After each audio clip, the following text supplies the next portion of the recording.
The test is in four-part, Part 1, Part 2, Part 3, and Part 4. Now look at Part 1. Part 1. 1. You are going to hear a conversation taking place in the airport. First, you have some time to look at questions 1 to 7.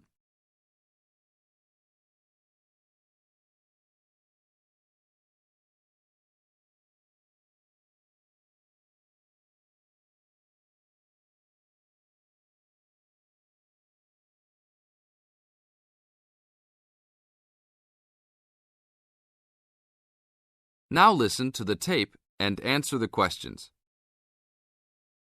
Good afternoon. Welcome to Northwest Airlines. How can I help you today? I'd like to check in for the 2 o'clock flight to Nairobi. Okay. Oh, that flight has been moved back to 2:45. Nothing major, just a weather delay that the plane experienced in Casablanca. May I have your name, please? Sure. It's Jim Harkness. Is that Harkness with 2 S's? Yep. And that's Jim with 1 M. Got it. Oh, I see you're connecting from Beijing. You sure are getting around. Yeah. I'm the director of the Worldwide Fund for Nature in Beijing. I'm going to Nairobi for a conference on conservation planning. Fascinating. Will you have any luggage to check in? Yes, 1 bag, 1 carry-on, and 1 laptop. Fine. Put the bag on the scale, please. We are going to fill out customs forms before departure. Can I ask about the contents of your check-in bag? Sure. It's clothing, personal effects, some gifts, and a few books. Thanks. What seating would you prefer, aisle or window? I'd like a window seat, 3 rows back from those large TV screens if possible. Let me see here. We have 1 4 rows back. Is that okay? Yeah, I just hate being right in front of those screens. Then I have to watch every dumb movie that comes on.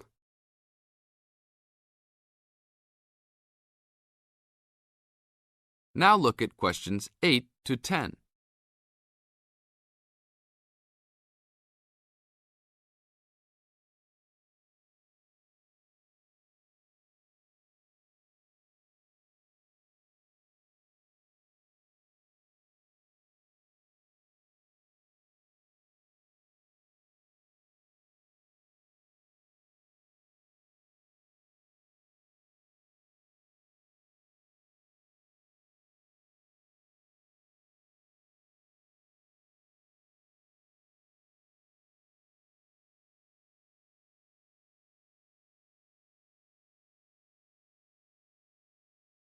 As the talk continues, answer questions 8 to 10.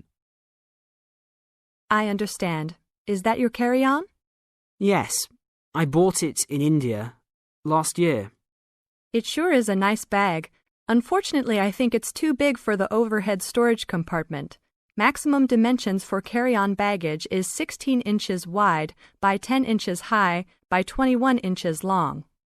Oh, well, it's okay with width and length, but it's 12 inches high. Are you sure that it won't fit? I've squeezed it in before. No, I'm sorry. You'll have to check it in with an agent prior to boarding. All right, it's no big deal. One final thing. Do you have any DVDs that you purchased in China? Yes, I have my own music CDs. Okay, that's fine. We're not allowed to transport DVDs. We're working on controlling copyright regulations imposed by WTO. Sure, I understand. Is that everything? Yes, it is. You have a wonderful flight now. Thank you. That is the end of Part 1. You now have half a minute to check your answers.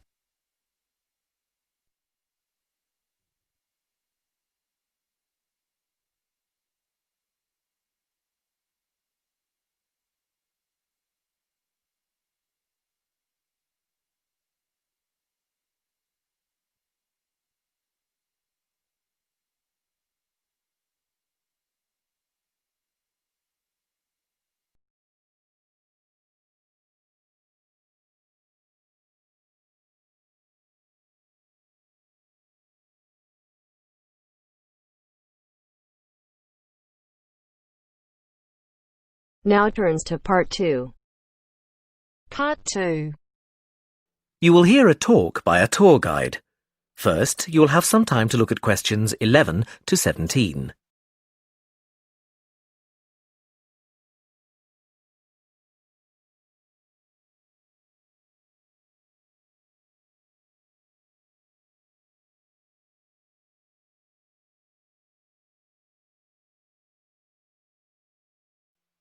Now listen carefully and answer questions 11 to 17. Welcome to San Fernando City Tours. I'm Mark, your tour guide. We have a lot to see in 3 hours, so make sure you're comfortable. We'll be traveling into the historical district first, and then into the town center. After that, it's out to the harbor, and we'll finish up at the lighthouse, just past the harbor. That will take us up to midday, and after that, you're free to do what you want. At the lighthouse, you'll have a chance to visit the tea room and take photographs of the magnificent coastline. Now, as we have only 3 hours, we won't be able to take you around the shopping district, but we think you'd prefer to look around the shops there in your own time anyway. San Fernando has some well-known tourist attractions, the lighthouse, for example, and the National Library. However, the little-known military museum is not to be missed. Be sure to visit before you leave. Now, there's a lot to do in San Fernando. Indeed, there really is something for everyone. For those who love the water, I can recommend a trip on the Seafarer, one of the most famous boats on the San Fernando River. It does an evening trip with a 3-course meal included. It's great fun for everyone, but especially for young people in their teens or 20s.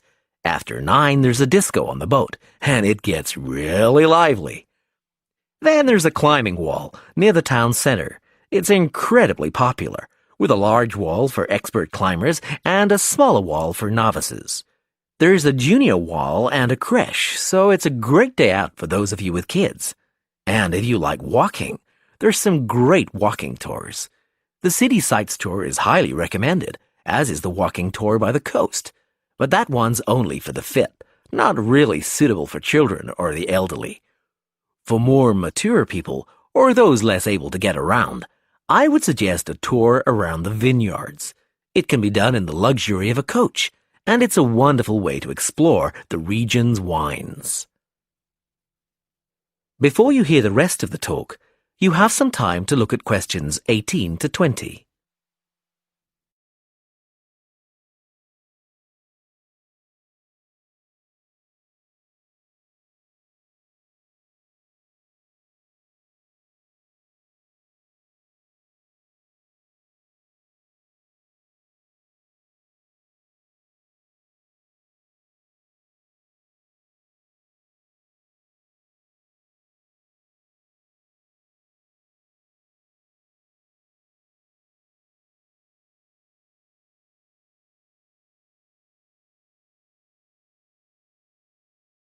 Now listen and answer questions 18 to 20. Naturally, there's a charge for all these attractions, but you can get 15% off if you have an Explorer Pass. If you don't have a pass but would like one, the driver here has application forms. Just ask him for one and fill it out while on the tour. Then you hand it into the tour office. Normally, it costs $10, but this year it's just $7. When you hand it in, you'll get your picture taken for the card on the spot, and then your card is ready to use. Remember to show it whenever you pay for anything. The discounts apply not just to tourist attractions, but some bars and restaurants. Basically, everywhere you see a red Explorer symbol. We're coming up to the historical district now. If you'd like to look at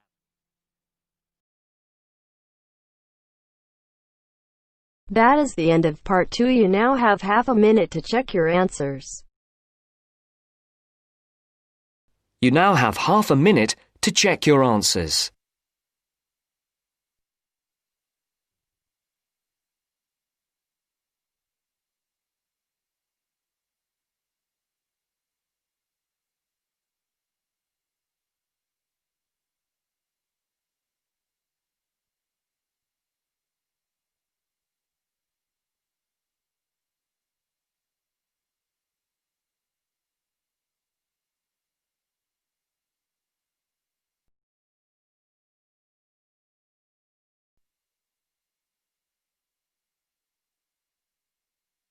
Now turns to Part 3. Part 3. You'll hear an introduction about the process of producing stamps. First, you have some time to look at questions 21 to 25.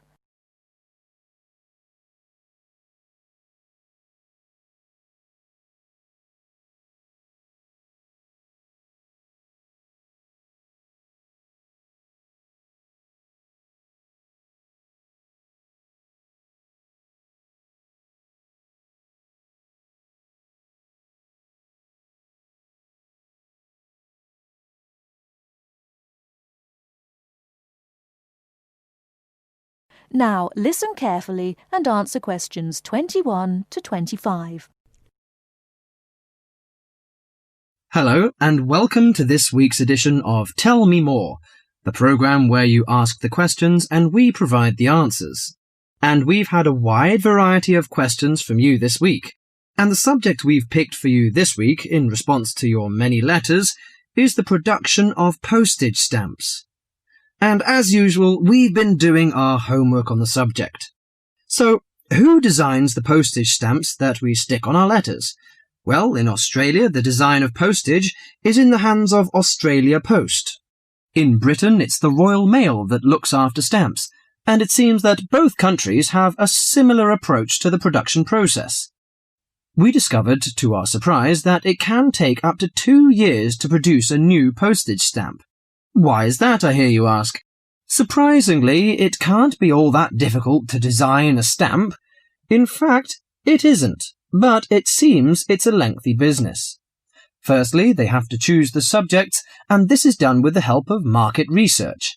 Members of the general public, including families, are surveyed to find out what sorts of things they would like to see on their stamps.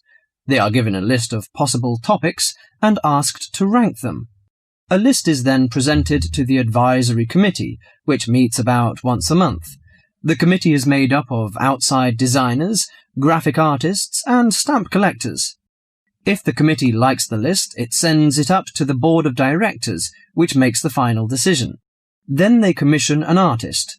In Australia, artists are paid $1,500 for a stamp design and a further $800 if the committee actually decides to use the design.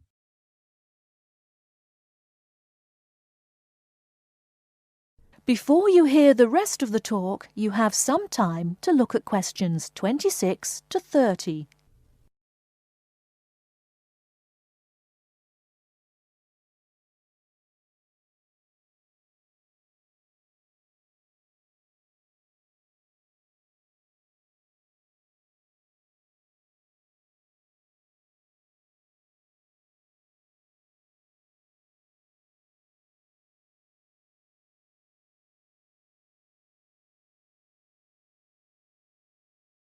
Now listen and answer questions 26 to 30.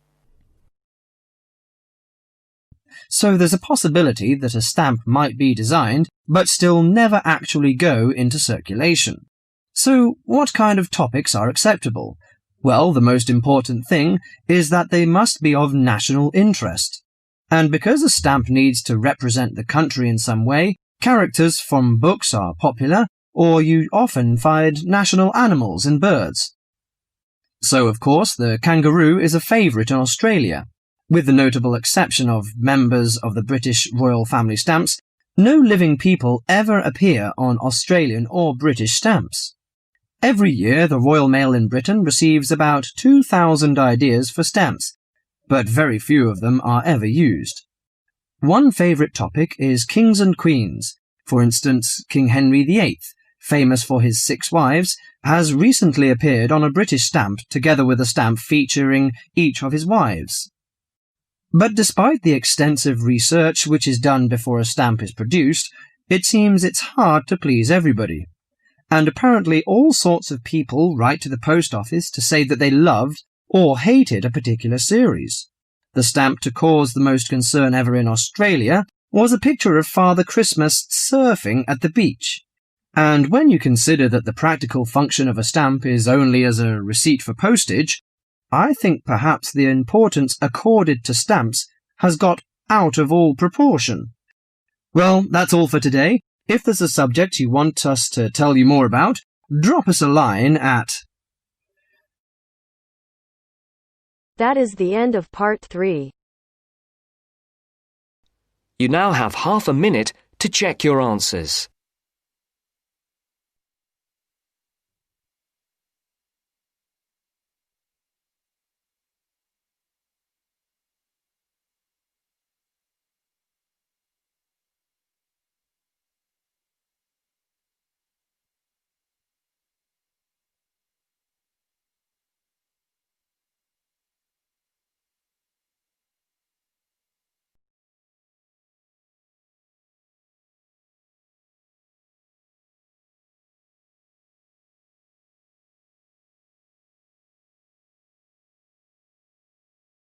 Now turns to part 4. Part 4. Listen to the introduction about Tower Bridge and complete the summary. First, you have some time to look at questions 31 to 40.